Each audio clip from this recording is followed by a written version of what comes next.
ঈদের পরে একটা কমন সমস্যা আমরা সবাই ভুগতে থাকি আর আমিও তার ব্যতিক্রম না। আমিও সেই সমস্যায় ভুগতেছিলাম। বাসায় কিছুই ছিল না আর তাছাড়া রান্না করতে, করতে শরীরটাও আর চলছিল না। রান্নার একদমই করতে ইচ্ছে করছিল না। তাই ভাবলাম যে আজকে এক ঢিলে ২ পাখি মারবো। আর সুন্দর একটা রেসিপি তৈরি করব আর আপনাদের সাথেও শেয়ার করব। একটা রেসিপি করলে যাতে আসলে ২ টা রেসিপি করার প্রয়োজন হয় না। সেরকম একটি রেসিপি শেয়ার করছি। এজন্য একটু রসুন কুচি, পেঁয়াজ কুচি ভালো করে তেলের ভিতরে ভেজে নিয়েছি। একটু হালকা লাল করে ভাজা হলে এখানে আমি মসুরের ডাল দিয়ে দিয়েছি 1/2 কাপের মতো। আর এখানে হচ্ছে গুঁড়ো মসলা দিয়ে দিচ্ছি 1/2 চামচের থেকে একটু কম। হলুদের গুঁড়া হচ্ছে 1/4 টিস্পুন বলা যায়। আর লবণ হচ্ছে 1 চামচ দিয়ে দিচ্ছি। সামান্য পরিমাণ পানি দিয়ে দিচ্ছি সব মসলাগুলোর সাথে ডালটাকে ভালোভাবে কষানোর জন্য। ডাল সিদ্ধ হতে কিন্তু একটু বেশি সময় লাগে। এইজন্য আমি একটু পানি দিয়ে কষিয়ে নিচ্ছি। আর এখানে গরম মসলার গুঁড়ো আর হচ্ছে টেলে নেওয়া জিরের গুঁড়ো দিয়ে দিচ্ছি 1 চামচ। আর এখন আমি একটু টমেটো দিয়ে দিচ্ছি। এই টমেটোটা এর স্বাদটা অনেকটা বাড়িয়ে দেবে আর খাবারের টেস্টটা ভালো হবে, খেতেও ভালো লাগবে।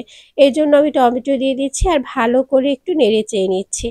অনেকক্ষণ আমি এভাবে করেই কষিয়ে নিব। এই রান্নাটা একটু কষিয়ে করলেই ভালো হয়। নাহলে কিন্তু পানসে লাগে, খেতে একদমই ভালো লাগে না। যারা, যারা এই রেসিপিটি ট্রাই করেনি অবশ্যই ট্রাই করতে পারেন। একদম ১০ মিনিটে রান্নাটা হয়ে যাবে। আর একটা রান্না করলেই কিন্তু ভাত খাওয়া যাবে। অন্য তরকারি আর প্রয়োজন হবে না। সামান্য আমি গোটা কাঁচামরিচ দিয়ে দিচ্ছি। যেহেতু আমার বেবিও খাবে, ও ঝাল খেতে অনেকটা পারে না। এজন্য ঝালের পরিমাণটা একটু কম দিয়েছি। সুন্দর একটা ফ্লেভার নিয়ে আসার জন্য এখানে কাঁচামরিচ দিয়ে দিয়েছি। আপনারা যারা ঝাল খেতে পছন্দ করেন তারা কিন্তু এখানে কাঁচামরিচগুলো চিড়ে দিবেন। আর এখানে আমি ২ কাপ পরিমাণ পানি দিয়ে দিচ্ছি ডালটা একটু ফুটে আসার জন্য। তো যেহেতু গরম পানি দিচ্ছি এইজন্য ডালটা ফুটে আসতে আর বেশি সময় নিবে না। কিছুক্ষণের মধ্যেই কিন্তু এটা ফুটে আসবে। আর রান্না করলেই তো হবে না, মাথায় একটু রাখতে হবে যাতে রান্নাটাও ভালো হয়। কারণ বাসায় তো সবাই রান্না খাবে, যদি ভালো না হয়, খাওয়ার উপযুক্ত না হয় তাহলে তো সমস্যায় পড়ে যাব। তাই রান্না যাতে সহজ হয় আর সবার পছন্দ হয় সেই কথাটা চিন্তা করেই এই রেসিপিটা তৈরি করে নিচ্ছি। আর হাতের কাছে ৩ টা ডিম ছিল, এখন ৩ টা ডিম আমি এভাবে করে দিয়ে দিয়েছি। আর এখন কোনো নাড়াচাড়া দেওয়া যাবে না। একটু পানিটা ফুটে আসলে তারপর ঢাকনা দিয়ে ঢেকে তারপর রেখে দিতে হবে। এই অবস্থায় ডিম দেওয়ার পরে যদি আপনি নাড়াচাড়া দিতে চান তাহলে কিন্তু গুলো একদম ভেঙে যাবে।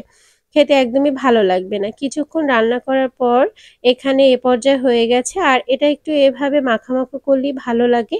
এখন স্বাদ বাড়ানোর জন্য এখানে আমি একটু ধনিয়া পাতা দিয়ে দিচ্ছি আর এটা সুন্দর ফ্লেভার নিয়ে আসবে আর খেতেও ভালো লাগবে। তো আজকের রেসিপিটি কেমন লেগেছে অবশ্যই কমেন্ট সেকশনে জানাবেন। ভালো লাগলে লাইক, শেয়ার, কমেন্ট করবেন। যারা ফেসবুক থেকে দেখছেন তারা পেজটি ফলো দিয়ে রাখতে পারেন। যারা ইউটিউব থেকে দেখছেন তারা চ্যানেলটি সাবস্ক্রাইব করতে পারেন। আর আজকের রেসিপিটা কেমন হয়েছে অবশ্যই কিন্তু কমেন্ট সেকশনে জানাবেন। আর ভালো লাগলে এটা শেয়ার করতে পারেন আপনার ফ্রেন্ডস আর ফ্যামিলির সাথে। আর বাসায় একবার হলেও এটা তৈরি করে দেখতে পারেন। যেরকম সহজ এটা তৈরি করতে আর খেতেও কিন্তু দুর্দান্ত হবে। দেখা যায় অনেক সময় রান্না করতে যখন ইচ্ছে করে না, ছোটখাটো এরকম রেসিপি তৈরি করে নেবেন। তো আজ এই পর্যন্তই। আল্লাহ হাফেজ।